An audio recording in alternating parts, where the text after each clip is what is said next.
O ministro disse que acertou hoje com a Organização Pan-Americana de Saúde o envio para o Brasil de mais de 9 milhões de testes moleculares de coronavírus. Segundo Nelson Teich, a operação envolve uma logística muito complicada de armazenamento em frigoríficos adequados e também de distribuição para os estados.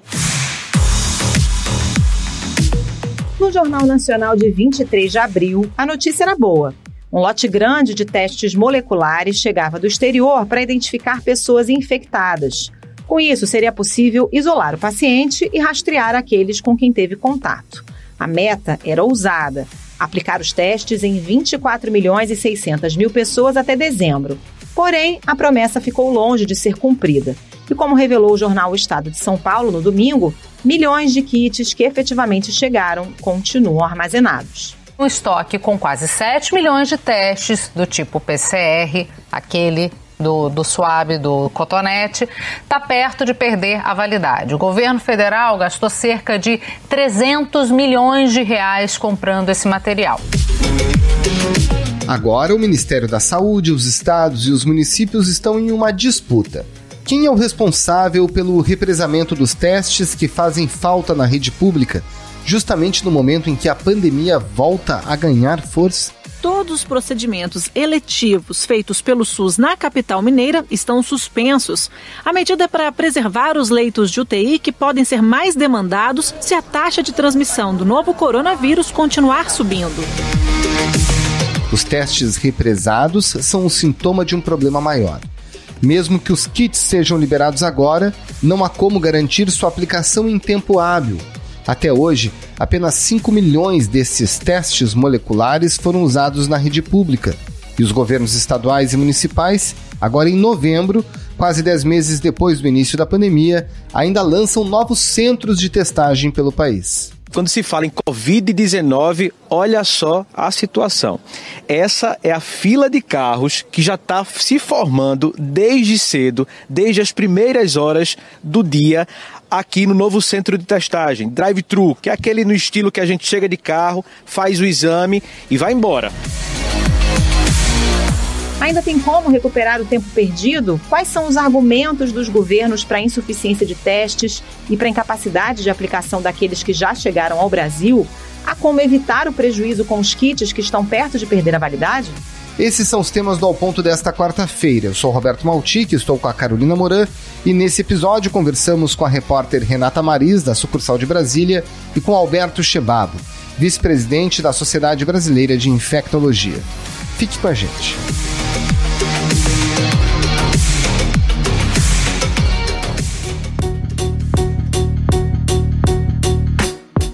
Renata Maris, se a gente for fazer um balanço, da testagem que foi feita e daquela que estava prevista, prometida no início da pandemia, qual é o cenário hoje no país? Então, a meta para este ano era realizar 24,6 milhões de testes PCR, que são os testes considerados o padrão ouro para fazer o diagnóstico. No entanto, até agora só foram processados efetivamente 5 milhões de testes. Ou seja, está muito longe da meta. O plano de testagem no Brasil realmente não decolou, é um plano de testagem que não aconteceu na prática, não tem acontecido na prática. Esse é uma das principais críticas no que diz respeito ao combate à pandemia no país. E o ritmo da testagem tem caído desde setembro. Se você olhar as médias diárias a cada mês, se você olhar a quantidade de testes aplicados, processados, a cada mês, desde setembro, esse número tem caído, segundo os dados do próprio Ministério da Saúde. Então, se o país mantiver esse ritmo atual de testagem, a gente só vai atingir a meta em agosto de 2022. Ou seja, realmente é um problema sério esse plano de testagem que tem se mostrado incipiente e praticamente inexistente. Só chega realmente aos doentes que vão aos hospitais, os doentes com sintomas e com sintomas mais graves, aqueles que procuram os hospitais e nos hospitais eles têm acesso ao teste, mas não há uma testagem mais ampla, como defendem os cientistas, os especialistas, as entidades internacionais de saúde, A Organização Mundial da Saúde destacou agora há pouco a importância de oferecer testes para a Covid-19, não só para tratar os doentes, mas também para entender a dinâmica do vírus e onde ele está. Que é a testagem de pacientes com sintomas leves, com sintomas moderados, com sintomas leves e os seus contatos, porque... Inclusive, quando se trata, segundo os especialistas, quando você testa os contatos, é a chance que você tem de fazer o rastreamento e fazer com que essas pessoas façam o isolamento de 14 dias para evitar a propagação, uma vez que os contatos assintomáticos, principalmente os assintomáticos, são os que tendem a transmitir mais ainda porque eles não sabem da própria condição de infectados, então eles continuam com suas atividades, continuam convivendo, né, dentro da própria casa com todos da família e isso aumenta o índice de transmissibilidade.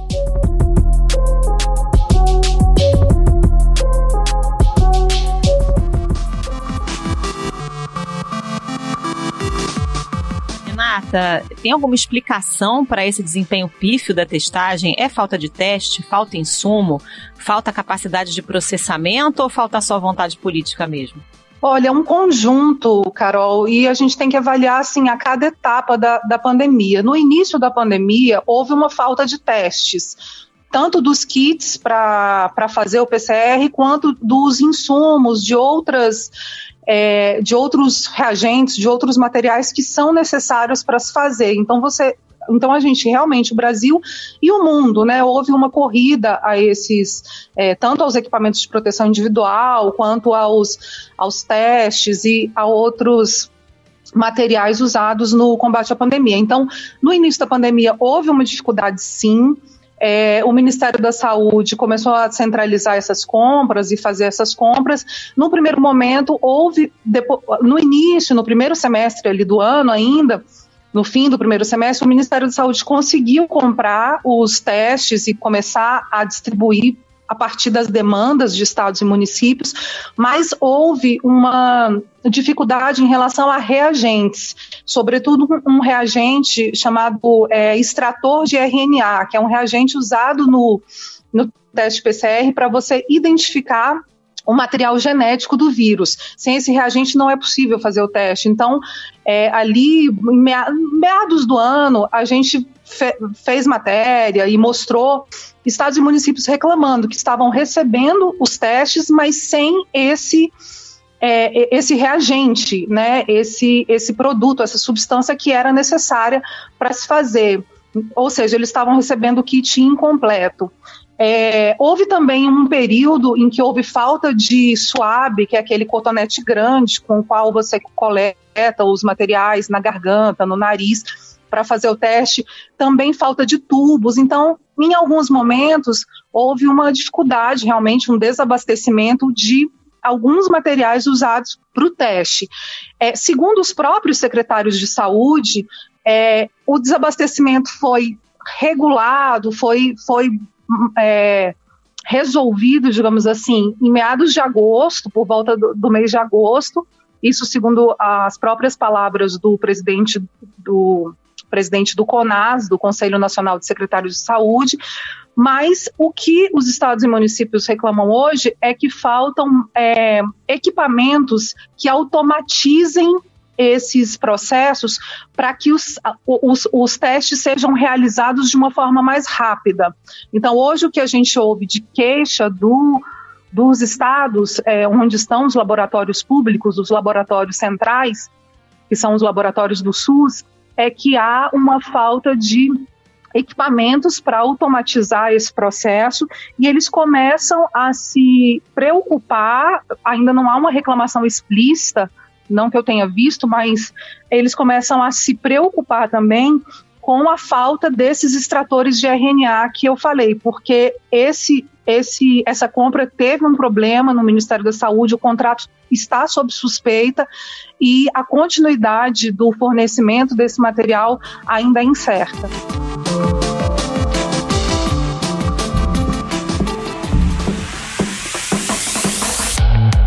O que tem sido feito ou não para resolver esse problema específico? O Ministério da Saúde informou, quando a suspeita de irregularidade veio à tona, o Ministério da Saúde informou que iria cancelar esse contrato e que providenciaria uma nova aquisição.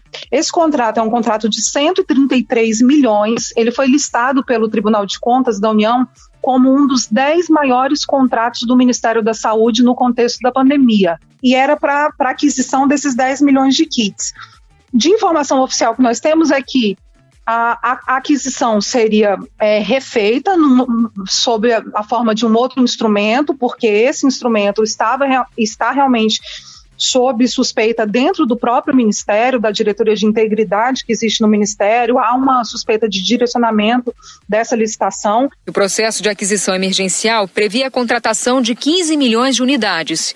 Ao final do processo, o MS contratou 10 milhões de unidades e chamou atenção, ao longo do processo de aquisição, as diversas alterações na especificação do objeto a ser contratado. E mais importante, depois que esse caso veio à tona, nós até noticiamos, foi constatado que esse contrato, segundo as estimativas do próprio Ministério da Saúde após a suspeita vir à tona, de que esse contrato ele tem essa quantidade 3 vezes superior do que o que seria realmente necessário nessa nova estimativa do Ministério da Saúde. Então, não se sabe ainda, essa preocupação que os secretários de saúde têm manifestado, não se sabe ainda se o Ministério da Saúde vai fazer essa compra, se será via OPAS, porque existe um mecanismo de se fazer pelo fundo rotativo da OPAS, se vai ser por uma compra, uma aquisição tradicional mesmo, mas embora não tenhamos ainda uma queixa clara de desabastecimento, temos uma preocupação de, nos próximos meses, como é que isso vai se dar, como é que esse material vai ser abastecido, vai ser distribuído, adquirido e distribuído, e se não haverá novamente, como já houve no passado recente, falta desse extrator de RNA, sem o qual não adianta ter o kit do teste. Se a meta está longe de ser alcançada, sobram testes no estoque do governo. O Estado de São Paulo publicou ontem, e a TV Globo confirmou, que 6 milhões e 800 mil testes vão perder a validade entre dezembro e janeiro. Renata, tudo isso que a gente está falando é o pano de fundo que ajuda a entender por que é que o governo tem quase 7 milhões de kits com vencimento próximo aí para dezembro, janeiro, armazenados em Guarulhos e sem que esses testes cheguem aos estados e municípios? Isso, Carol, eu acho que assim, se a gente pega desde o início da pandemia e vai entendendo essas idas e vindas, os kits incompletos, kits que vão para os estados, mas os estados não conseguem processar, estados e municípios não conseguem fazer, não existe uma diretriz clara, uma coordenação clara do Ministério da Saúde sobre como fazer essa estratégia mais ampliada de testagem. Então, eu acho que todos esses fatores convergem para esse desperdício, a iminência desse desperdício de quase 7 milhões de testes, ou seja, mais do que nós já fizemos, mais do que a rede pública já processou, que foi o total de 5 milhões até agora.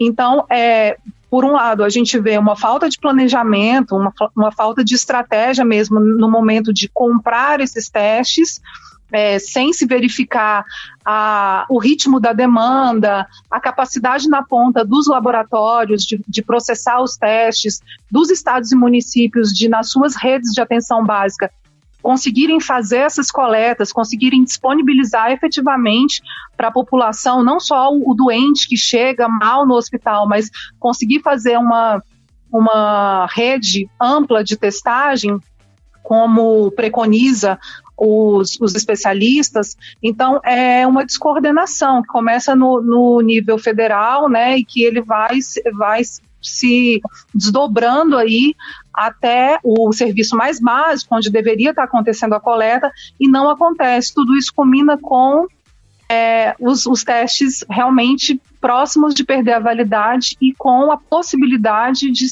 terem de ser jogados fora. Existe alguma perspectiva de esses testes serem utilizados, saírem lá do armazém em Guarulhos e passarem a serem utilizados nos estados e municípios? O Ministério da Saúde informou que o produtor do testes, a empresa que produziu e que vendeu para o Brasil os testes, deve enviar em breve estudos sobre extensão do prazo de validade dos testes. Esses estudos, segundo o Ministério da Saúde, vão ser analisados pela Anvisa, precisam ser analisados pela Anvisa. E uma vez que a Anvisa autorize a extensão do prazo de validade, esses testes poderão ser usados mesmo após o prazo de vencimento original. E aí, nas 3 esferas, o governo federal auxiliando, coordenando, com estados e municípios, pensar uma forma de realmente ampliar esses testes. Dentro do programa de testagem, do Diagnosticar para Cuidar, que é o nome do programa de testagem, havia algumas medidas, por exemplo, que nunca foram colocadas em prática. Por exemplo, colocar postos volantes de testagem, tipo um drive-thru de testes em cidades com mais de 500 mil habitantes, disponibilizar para ampliar a testagem para casos leves e moderados, né, dos sintomas de Covid. Então, são medidas que ampliariam a testagem, fariam com que o país usasse, de fato, esses testes que estão estocados e melhoraria aí as medidas de prevenção, de diminuição de transmissibilidade e etc. Mas a gente não vê nenhuma movimentação nesse sentido das autoridades. Renata Maris, obrigada pela participação aqui no Ao Ponto. Bom trabalho para você. Valeu, Renata. Muito obrigado. Bom trabalho. Obrigada, gente.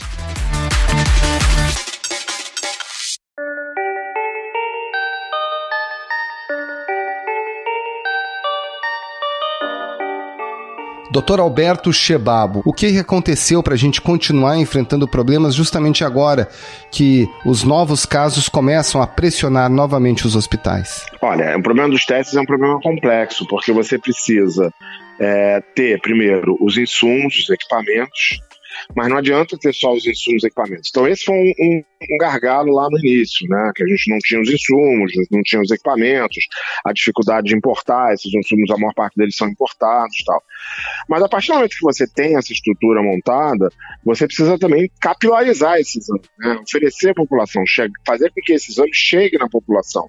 Tem que ter locais para receber os pacientes, para testar, né? Isso teoricamente teria que passar pelos municípios, né? Uma relação entre o Ministério da Saúde e os municípios, porque a estrutura de atendimento da população é dos municípios, né? O nosso SUS, ele é formatado dessa forma, né? Os municípios é que fazem as ações todas. Então você teria que ter uma relação com as unidades de saúde da família, essas unidades estarem equipadas e estruturadas para atender essa demanda, né, de coleta, a encaminhar esse material para o nível central, ou para o local onde ele vai ser realizado.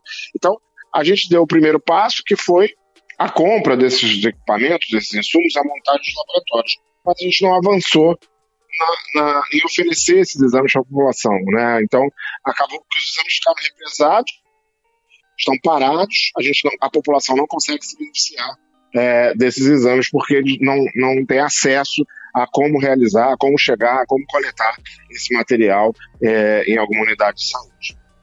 Então nesse momento a gente tem exames que estão represados no âmbito do Ministério da Saúde e não necessariamente todos os testes que estão nos estados e nos municípios igualmente com capacidade de utilização, correto? Exatamente, você tem que ter uma estratégia de realizar esses exames e de oferecer para a população. Então, ou os exames, de alguma forma, ficaram represados no âmbito do Ministério da Saúde, ou ficaram represados nos próprios estados, mas, na realidade, o que a gente não teve foi uma rede de atendimento à população. Hoje, eu só consigo fazer, da mesma forma que a gente anteriormente fazia, exame naqueles pacientes mais graves, que vão ser internados e tal. Então, nessa população, é feita a coleta no ambiente hospitalar, e esses exames são processados. Mas você não tem hoje uma estrutura de coleta naquelas pessoas que têm quadros leves, moderados, que não internam, que não chegam a ir para a rede de atendimento das UPAs, das emergências nas cidades. Qual é a alternativa nesse momento que a gente tem para melhorar um pouco isso, já que é possível que faltem testes, mesmo nessa contradição existindo e sobrando? A alternativa é a união dos estados, dos municípios, do Ministério da Saúde para desenhar essa estratégia que ela seja eficaz, né? E isso passa por toda uma questão de logística, né? E de organização de rede de atendimento.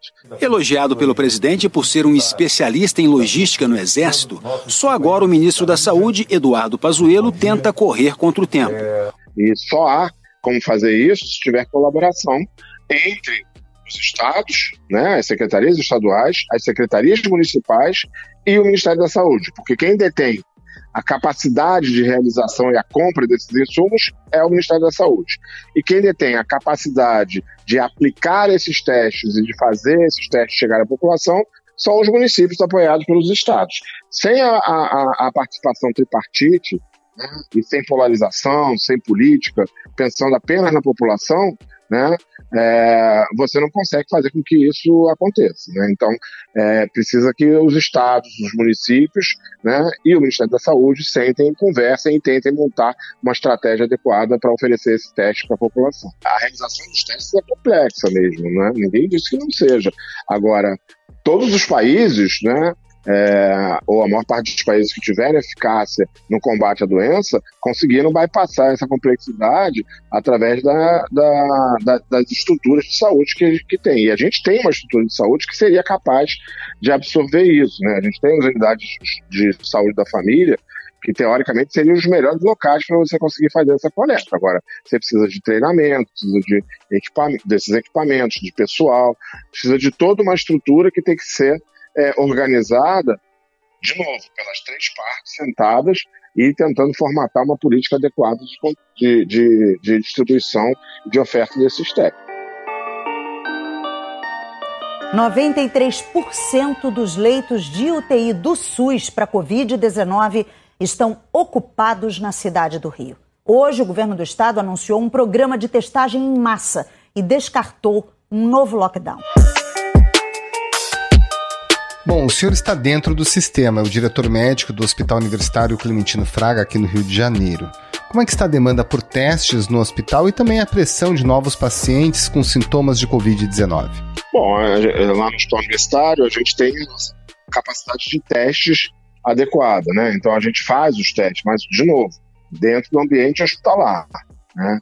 Agora, a demanda de pacientes aumentou muito, a demanda pelos testes, como a demanda de pacientes com diagnósticos suspeitos de Covid aumentou bastante, principalmente na emergência, a demanda por teste também aumentou muito, e a pressão por leitos, ela aumentou bastante. A gente, inclusive, hoje tem dificuldade em conseguir internar todas as pessoas que procuram a emergência do hospital com suspeita de Covid por causa da baixa oferta de leite que a gente tem, não só no hospital quanto na cidade do Rio de Janeiro, né? Dr. Alberto Chebabo, vice-presidente da Sociedade Brasileira de Infectologia, muito obrigado pela sua participação aqui no Ao Ponto. Um abraço e bom trabalho. Um abraço a você.